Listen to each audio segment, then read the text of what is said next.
आ गया कनेक्शन, वापस आ गया, कनेक्शन डिस्कनेक्ट हो गया बस।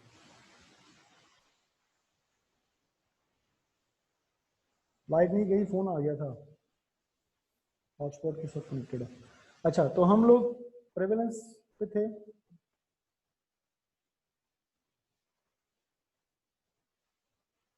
प्रेवलेंस हमने कहा कि जनाब साहब 2 से 4 पर 1000 population of the total population world wide है, अगर आप देखें, ठीक है, तो उसमें डायग्नोज और अनडायग्नोज दोनों आ जाते हैं, ठीक है।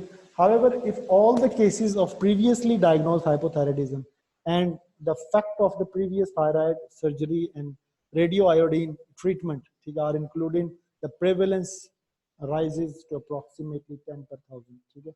अगर जो ट्रीटेबल हो चुके हुए हैं, जिनकी सर्जरी हो चुकी हुई है, ठीक है, उनको भी अगर आप इंक्लूड कर लें, या रेडियो आयोडीन ट्रीटमेंट हो चुकी हुई है तो उनको भी इंक्लूड कर लें, तो यही प्रेवलेंस जो है वो 10 पर 1000 तक जो है वो पहुंच जाती है। तो प्रेवलेंस बहुत ज्यादा है।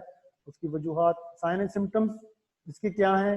Sign and symptoms of the hypothyroidism, that is the skin और अपेंडिजेस में क्या है? Dry, cool, flaking, thicken skin आ जाती है, रिड्यूस स्वेटिंग हो जाती है, yellowish complexion, puffy faces and eyes जो है वो बड़ी बड़ी हो जाती हैं, और पफी फेसेस जो होता है ये स्किन और उसके ऊपर अपेंडिजेस के ऊपर, ठीक है। स्पार्स, स्कॉर्स, ड्राई हेयर्स वगैरह, बाल जो हैं वो जिस तरह क्या उसे कहते हैं, वो मलंगों के नहीं होते, उस तरह से जो है वो बाल हो जाते हैं, ड्राई हो जाते हैं, ठीक है, गिरने। ब्रिडल नेल जो है, जो नाखून जो है वो भी जैसे क्या उसे कहते हैं, वो कुरकुरे से नहीं होते, टूटने लगते हैं, उस तरह से जो है वो नेल्स जो है वो हो जाते हैं। न्यूरोमस्कुलर सिम्टम्स में जाएं तो स्लो स्पीच, उसे मतलब बहुत धीमी आवाज में वो बात करता है वो बंदा जिसको भी है। पुअर मेमोरी, और मेमोरी भी उसकी बहुत पुअर हो जाती है। रिड्यूस कॉग्निटिव फंक्शंस, जो कॉग्निटिव फंक्शन है वो भी रिड्यूस हो जाते हैं। बिहेवियर उसका जो है वो भी। उसके बाद है सोमोनोलस, दैट इज द बंदा हर टाइम जो है वो स्लीपी स्लीपी, ड्रॉजीनेस वगैरह उसके होता है।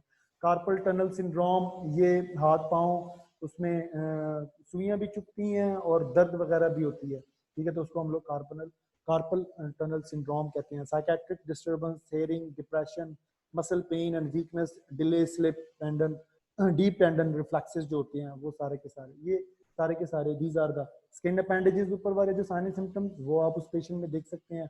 न्यूरोमस्कुलर के वो जो नीचे हैं, ये चार जितने भी हैं, 5 6 7 8, ये सारे के सारे साइन सिम्टम्स है। मेटाबॉलिक अबनॉर्मलिटीज क्या आती है? Raised total and LDL cholesterol, जितना भी यानी कि ये जो लिपिड प्रोफाइल है वो सारे के सारे डिस्टर्ब हो जाते हैं। लो डेंसिटी लिपोप्रोटीन जो होते हैं, कोलेस्ट्रॉल, वो इंक्रीज हो जाते हैं।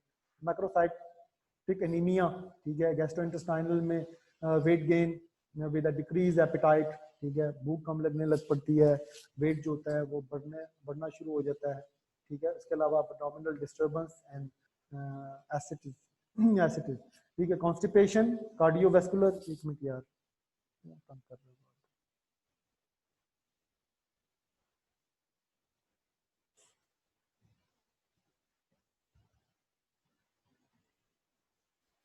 ठीक है।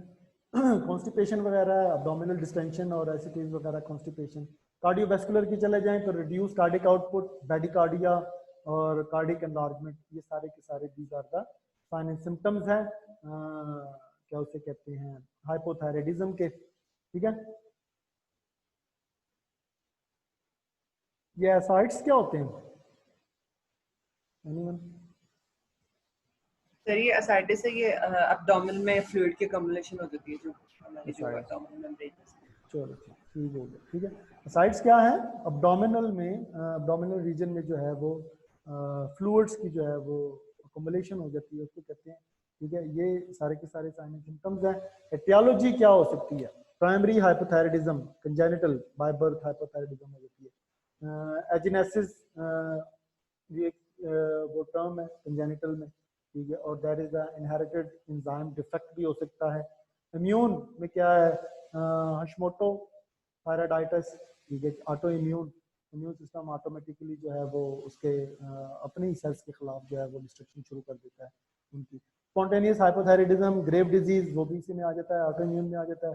पोस्टमार्टम हाइपोथायराइडिज्म, ठीक है, that is after the delivery, जो टाइम पीरियड है वो 6 वीक का होता है पोस्टमार्टम का, तो उसमें भी बाजू का जो होता है वो इम्यून सिस्टम जो होता है वो अगेंस्ट हो जाता है इसके अपने थायराइड ग्लैंड के और उसकी डिस्ट्रक्शन शुरू कर देता है। तो वजूहत ये है हेट्रोजेनिक पोस्ट ऑपरेटिव हाइपोथायराइडिज्म, बाजू का ऑपरेटिव कुछ क्या उसे कहते हैं ऑपरेशन के बाद जो है वो कोई ना कोई चीज जो है वो डिस्टर्ब हो जाती है। Hypothyroidism after the radio active iodine, post operative तो यही है कि आपने जनाब साहब थायराइड ग्लैंड को जो है वो रिमूव भी करवा दिया, तो ऑब्वियसली जब थायराइड ग्लैंड नहीं रहेगा तो वो हाइपोथायराइडिज्म नहीं होगी, ठीक है। और hypothyroidism after the radio active iodine, बाज़ औक़ात रेडियो एक्टिव आयोडीन जो है वो आप यूज करते हैं तो वो क्या करता है, वो भी उन सेल्स को जो है वो डिस्ट्रॉय कर देता है थायराइड को, ठीक है। इम्यून सिस्टम अपना ऑटो इम्यून डिजीज में इसको यूज करते हैं और ये बेसिकली सेल्स को भी साथ में डिस्ट्रॉय कर देता है।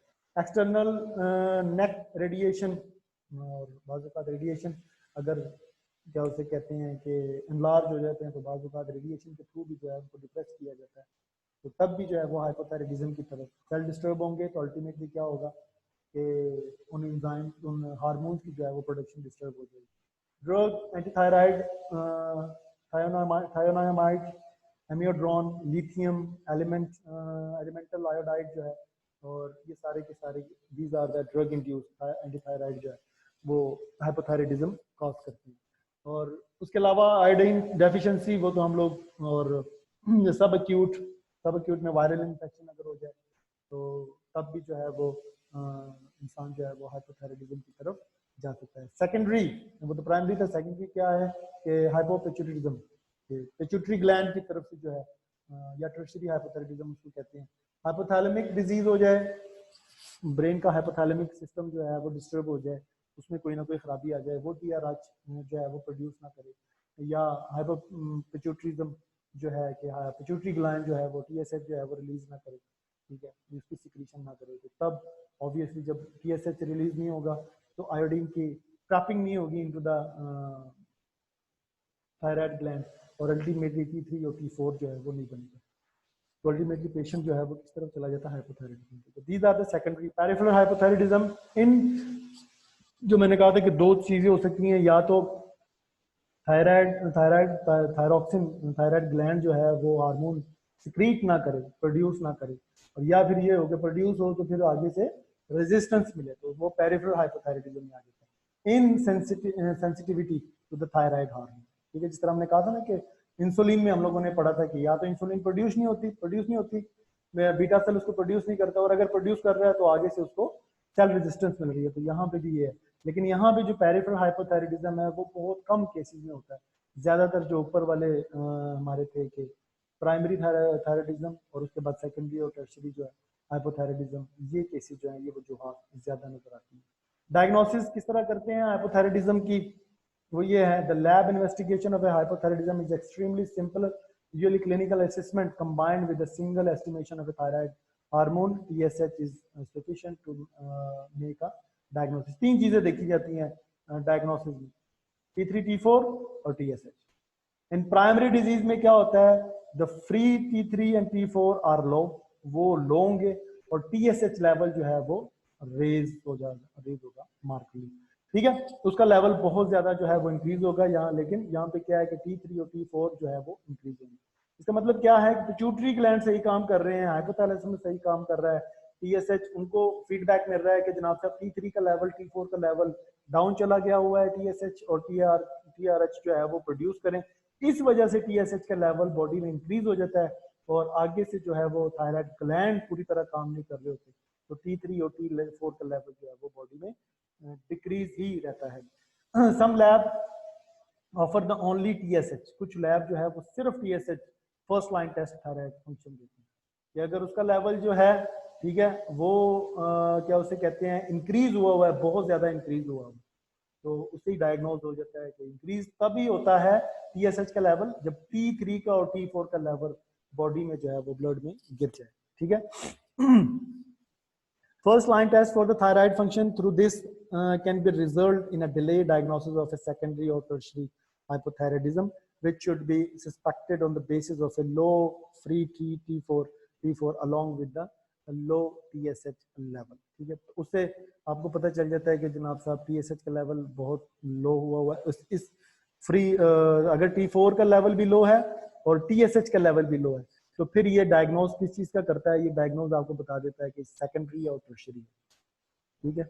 अगर TSH का लेवल इंक्रीज है, T3 और T4 है, तो फिर प्राइमरी, ठीक है। फिर उसका मतलब ये है कि हाइपोथैलेमस और पिट्यूटरी सही काम कर रहे हैं, लेकिन थायराइड ग्लैंड सही काम नहीं कर रहा।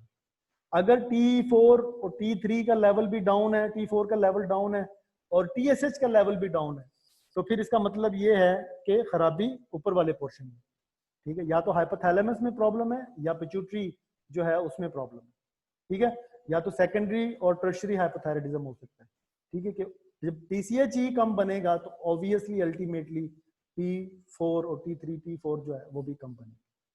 लेकिन अगर थायराइड ग्लैंड में जो है वो प्रॉब्लम है, तो फिर TSH का लेवल या तो नॉर्मल होगा या इंक्रीज होगा, ज्यादातर इंक्रीज होता है, ठीक है। लेकिन T3 और T4 का लेवल जो है वो डिक्रीज होगा। इसका मतलब ये है कि ऊपर वाला पोर्शन ठीक है, नीचे वाला पोर्शन जो है वो थायराइड ग्लैंड वो पूरी तरह काम नहीं कर रहा। उसके बाद elevation of a TSH occur in early course of thyroid failure, ठीक है, may before appearing the clinical manifestation. शुरू में TSH का लेवल इंक्रीज।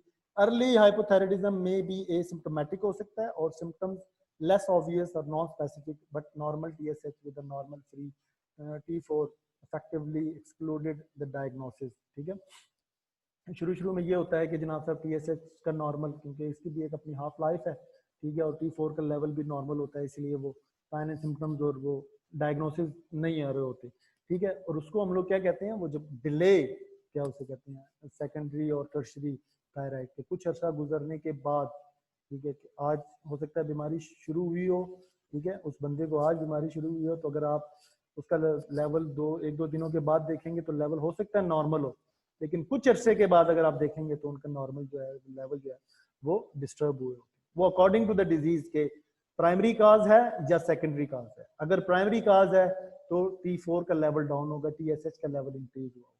अगर सेकेंडरी काज है तो T4 का लेवल भी डाउन होगा और TSH का लेवल भी जो है वो डाउन होगा, ठीक है। चेस्ट रेडियोग्राफी में detect the presence of A effusion, ECG is useful also, क्योंकि कार्डिक प्रॉब्लम भी आती है और क्या उसे कहते हैं, वहाँ पे चेस्ट एक्सरे जो है अगर आप करें तो वहाँ पे भी effusion जो है वो नजर आ रहा होता है, ठीक है। उसके बाद है almost modern TSH assays now employ double antibody immunometric technique है, विच इज द रीबर्स्ट, ठीक है ना, highly reliable. These assays are now so sensitive, ठीक है। Commercial free T3 T4 are indirect method because both T3 and T4 can be decreased as a non-specific consequence of a systemic illness, ठीक है।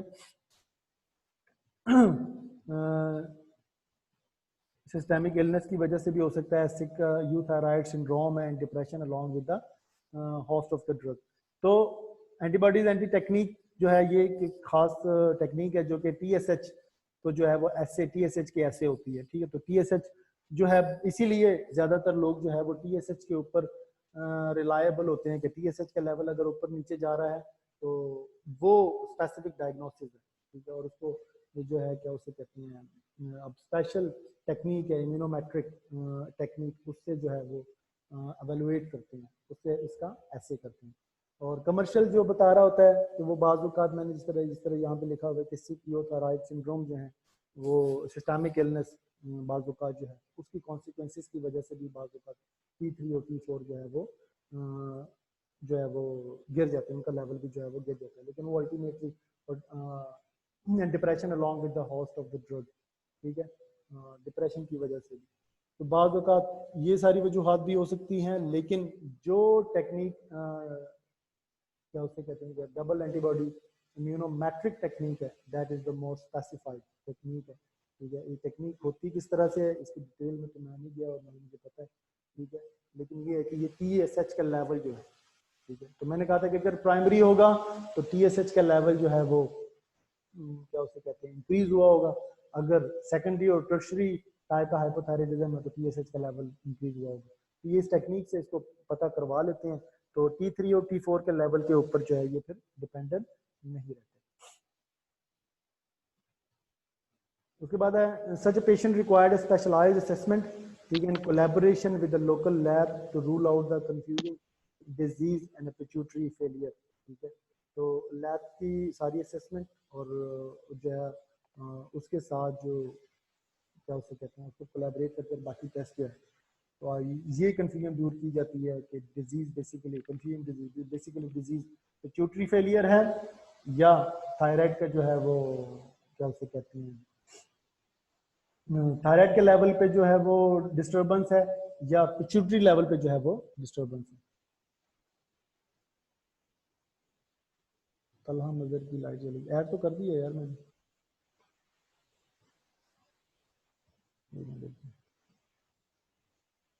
अच्छा ठीक, pituitary level पे जो है वो सारी की सारी डिस्टरबेंस है, तो वो इस तरह लैब से जो है वो इस पर्टिकुलर टेक्निक से पता चल जाता है।